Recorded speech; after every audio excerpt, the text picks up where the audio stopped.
All right, dude. So before we get started, hey, spoilers. Okay, we're going to say spoilers. We're going to give you plenty of time to get away from this. The title of the video is spoilers in all caps. Right. As you can see above the video.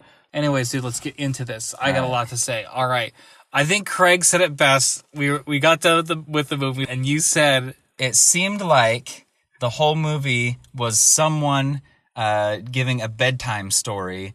Right. Like, listen, little Jimmy, this is what happened at the end of the movie. We know some of you weren't satisfied with the last movie, but trust us, everything's fine. Once upon a time, and they lived happily ever after. See, we remembered you were so mad about this before. So here's this little nugget for you. Oh, see, they kissed. Yeah, they kissed. Raylo's a thing. By the way, yeah, all you Raylos out there. Oh, you got your wish, baby. Yep. For about 20 seconds, because then Kylo Ren Ben Solo became one with the Force. Oh, that's so cute. Raylo happened. Oh, now the internet's gonna be mad. Yep. Because now, and he did the disappearing act, dude. He did the David Copperfield. After Zombie Palpatine, gonna be a big internet meme. Oh, yeah. I'm gonna be so sad if Zombie Palpatine is not an internet meme. Like, seriously upset. And they didn't spend one moment explaining how Palpatine survived the How Death did you Star. do that? No But explanation. Don't worry, because they've got you covered. In several months, they're going to be coming out with either a comic or a book that's going to explain it. So if you thought you were paying for that explanation now, you have the privilege of paying for it later. The mouse is like, don't worry, we got you. Oh, by the way, that's going to be a lot of money across several issues for you to get that. Yep. And then you'll be able to own it as a collection, and then you'll buy all those together as a collection. Now, I will say this, so you saw the redemption of Kylo Ren dies, and Ben Solo comes back. Craig doesn't agree with me, but I actually liked the redemption of Ben Solo. I thought it was good. There was a throwback to Force Awakens where he's talking to Han Solo. He's like, I don't know what I have to do. I'm not sure if I have the strength to do it. And instead of stabbing Han Solo's ghost, he throws the lightsaber away, which is probably what he wanted to do in The Force Awakens, but he wasn't strong enough. Rey, again, how did she get that great? I don't know. If you're familiar with Naruto, Rey learns Sakura's healing jutsu. She learns earth jutsu. When she buries the lightsabers, she just uses her earth jutsu. And she also knows lightning jutsu. She doesn't know shadow clone jutsu. She hasn't learned that yet. What else? She also knows how to talk to snakes. So she's a Slytherin. She can talk to snakes and she can heal snakes with Sakura's powers. So she's got Harry's powers, Sakura's powers. She's got earth powers. And she also has lightning powers. So add that to the list. She is a total Mary Sue through the entire movie. Definitely. Oh, so we know that Leia is a Jedi in this movie. All right? And they explain that. You'll see, she has a lightsaber, which I loved the hilt of a lightsaber. I thought that was pretty badass. It was a cool looking lightsaber. I think that it fit her Leia Organa's personality. Concept artist didn't slack on that. No. And also Rey built her own lightsaber at the end, which she picked a Jedi Sentinel color blade in the yellow blade. And hers looked cool too. Again, let's give credit to the concept artists out there. Yeah, the movie itself is beautiful. Except one scene. Before we praise it too much, there's one scene where the Star Destroyer blows up the planet, and I thought that looked original series planet explosions in my mind. It just looked like they took it looked like someone breaking a piñata. Have you ever dropped a watermelon? That's kind of what that looked like. Now that I'm thinking what you're saying, a little bit. I see what you're saying. Yep. Here's the thing, stuff what they did with the redemption, you got to see Luke Skywalker again. There was a cool moment in the movie where Rey is down towards the end of the movie. She's on the ground, the Anther just sucked the life out of her and Ben Solo. She's on the ground, and you hear all the voices of the previous Jedi. We heard Anakin's voice, we heard Obi-Wan Kenobi's voice, we heard Yoda's voice, and they all kind of lifted her up, and then she basically Raiders of the Lost Ark. Was Mace Windu Palpatine. there? Yes, I think his voice was in there too. Yeah, that's the only reason she knew how to beat him, because she used Mace Windu maneuver. Yep. She's like, oh hey, Mace Windu did this. I'm going to do this too, except the only reason Mace Windu wasn't able to kill him is because he only used one lightsaber. I'm going to use two, and that's going to beat him. Yeah, that was a little too cheesy, too forced. The end of the movie, I liked that she was like, who am I? like I am Rey Skywalker. She sees Luke and Leia in the sky because she takes their lightsabers and essentially goes back to Tatooine, to Luke's old house, and buries the lightsabers in the sand together. Had she been to Tatooine before? No. See, here's and this is another part where we disagree. I felt like that didn't really make any sense, and there are actually a lot of parts of the movie that were just kind of like, okay, well, it makes sense to us being having seen the movie, but for the character and the scenario playing out in the actual show, again, it's like a bedtime story you would tell somebody. It's like, oh, by the way, little Jimmy, she went to live in Luke's old house, and because she lived there, she became a Skywalker. It was, why does she just get to say she's a Skywalker? I think that so for me, that moment in the movie, like, I kind of liked. I thought that was a good choice by J.J. Abrams to bring it to because they brought it all back to where it started, and so I liked that choice. But then I also liked, again, like a lot of these characters in these epic stories, usually you have a character, the main character, searching for themselves in some way, and it was like a passing of the torch moment, right? Because there were no more Skywalkers. Because essentially, I mean, Ben Solo gave her his essence, essentially, right? Like. So in a way, that was fulfilled because she's all of them, right? Yeah. And so, like, yeah, you don't. I know it's a little bit of a stretch. It's kind of a stretch. Maybe the symbology of it, I appreciated. Yeah, bedtime story wise, sure, but for the actual movie and for the character Rey, it didn't really follow. It didn't really make sense. Again, like, you had to do something to tie this thing up. You had to tie it up. And I'm satisfied with I'm not like ecstatic or giddy or blown away by what they did, but I'm satisfied. Will I watch the movies for the rest of my life? Yeah. Yeah, I'll watch them. And like, again, like the more that I watch, you know, like the more I'm sure I'll find other things to think about and stuff like that as you watch the movies through the years. I think that they all do connect, and I kind of can't wait till I can watch all of them over the course of like a couple weeks, like, and actually watch them in the chronological order and see how it is now as a whole story, right? Because narrative. But overall, I think as a body of work for these 9 movies, with the way they tied it up, I'm satisfied. With the way they tied it up, it made me feel like the entire sequel trilogy that we've just finished, the entire Disney trilogy, made it feel like it was all an unnecessary venture in Star Wars. Right. I got more satisfaction out of playing Shadows of the Empire as far as a narrative and as far as driving Star Wars than I did out of this Disney trilogy. Yeah. The ending of this rendered the entire thing unnecessary. I understand like your viewpoint on it. I can totally see why like some people would be like, have your opinion. Like, I totally get it. Mm-hmm. For me personally, like, I don't know. Sometimes I feel like I'm too easy. When you watch these things, like we've said in previous videos, like, it's like your face is being blown off because you're seeing Star Wars in surround sound on a huge screen. Mm-hmm. And so there's a little bit of the shell shock of seeing these epic things happen. Right. But now to go back and be able to watch it again would be good. I think it'd be good to be able to say, you know, to see it and say like, okay, all right, now I understand why I feel the way that I feel. To see it from a more analytical point of view. Right. I think there was a lot of action and explosions, but it seemed like that was, don't pay attention to the storyline because what we have for you are explosions and action. Right. It's like, well, wait, is JJ directing this or is this Michael Bay? Well, at one point in time, they're like, okay, we only got 16 hours, and then it felt like 3 weeks. Like, remember that one was like, we only got 16 hours till these Star Destroyers get up and do all this stuff. Mm-hmm. And then the movie went on for like what seemed like forever. Mm-hmm. I mean, it was a fun forever, but you're like, has it been 16 hours? I feel like 16 hours has come and gone. They didn't do anything with Rose Tico and Finn. Because as far as I was concerned, they should have just kept that going. Now, you know what it's like? It's like in Karate Kid 1, 2, and 3. Every Karate Kid, he gets a new girlfriend. Right. In every Star Wars movie, Finn gets a new girlfriend. Right. And I like his new girlfriend, but they should have just stuck with Rose. Like, we never did find out what he was going to tell her. What he was going to tell her. I think he was going to tell her that he loved her. I guess so. That's kind of what I thought.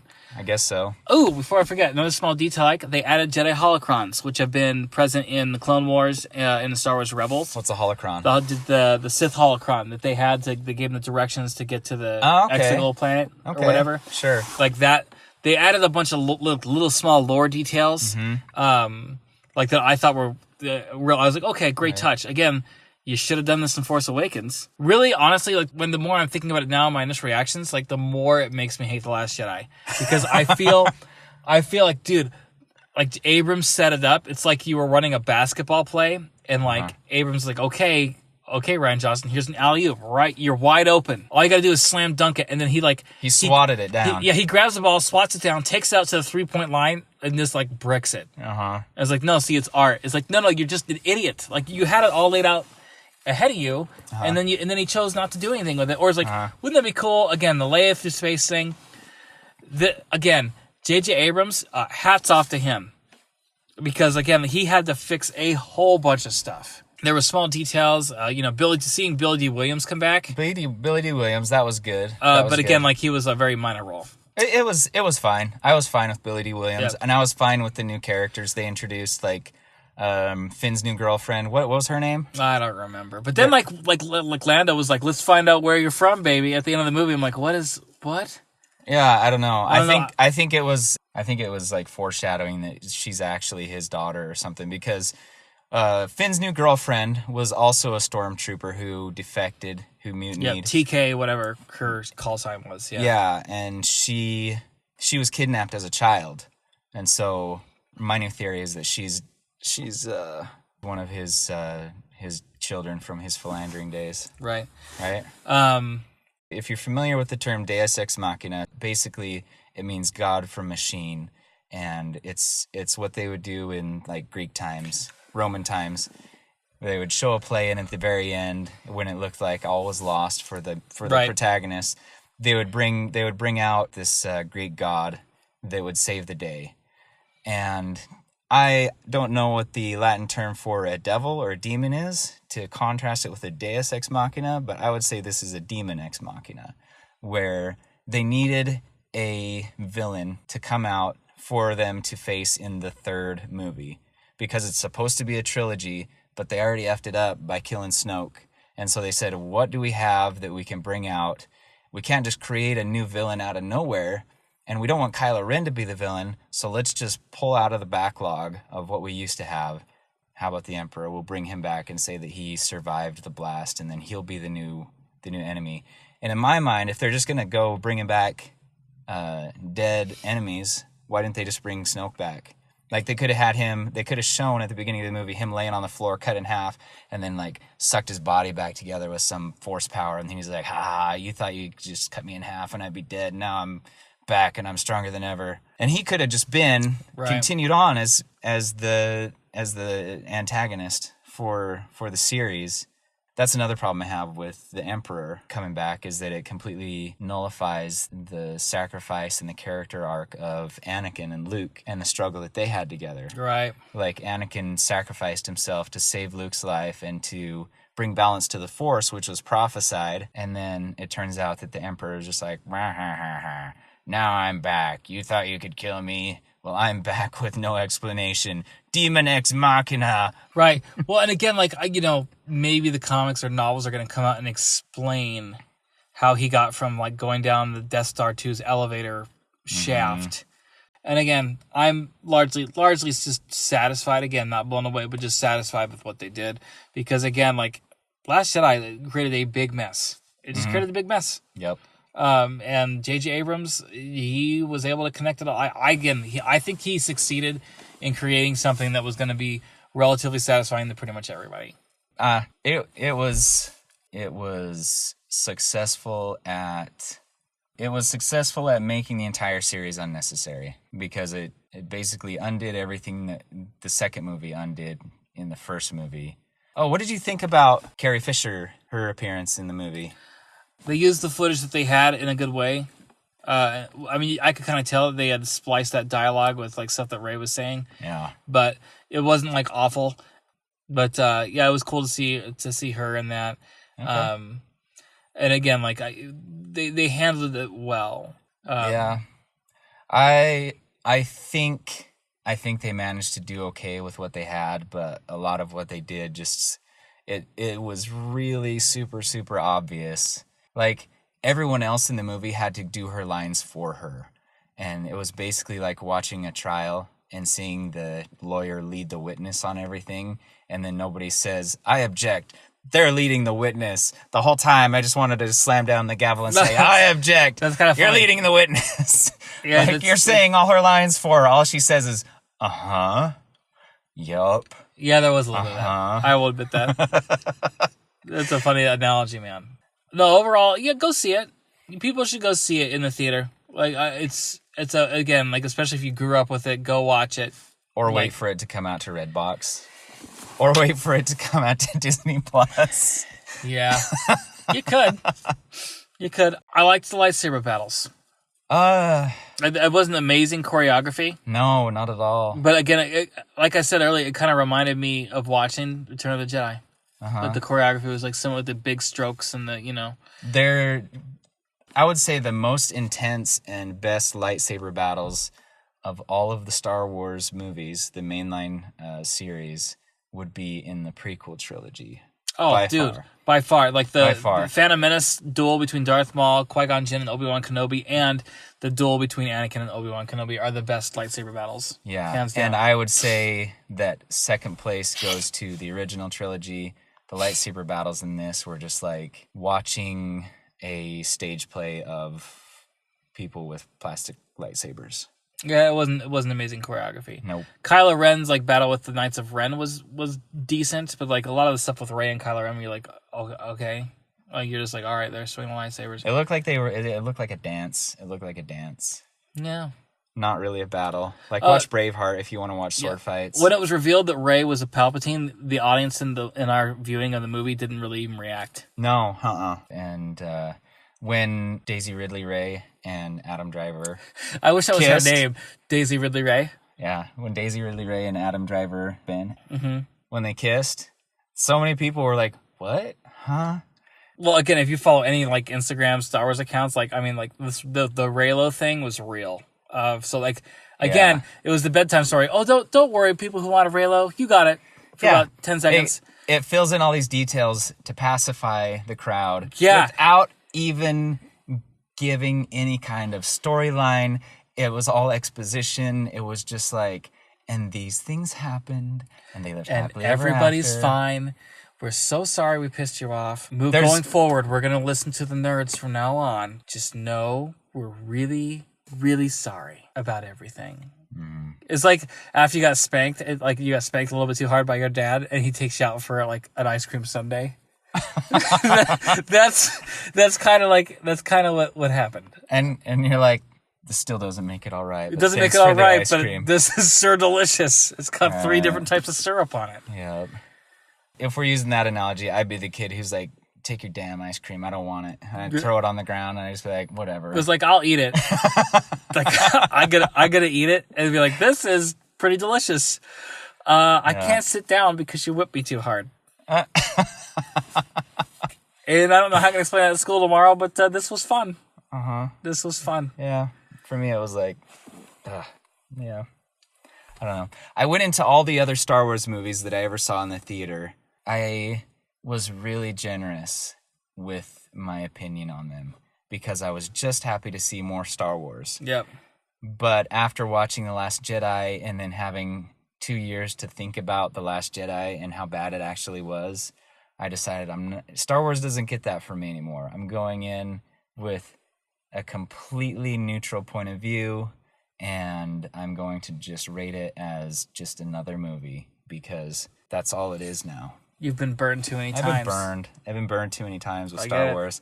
Original trilogy all the way, and the prequel trilogy, I see it in a better light now. I would agree. Chewie doesn't die, by the way. Oh, dude, I was about to walk out. Yeah, I was like, as if we needed another reason to hate Rey. She murdered Chewie because she couldn't control her anger. Yeah, the string of expletives in my head, I was like, you better fix this. Peace out, Girl Scout.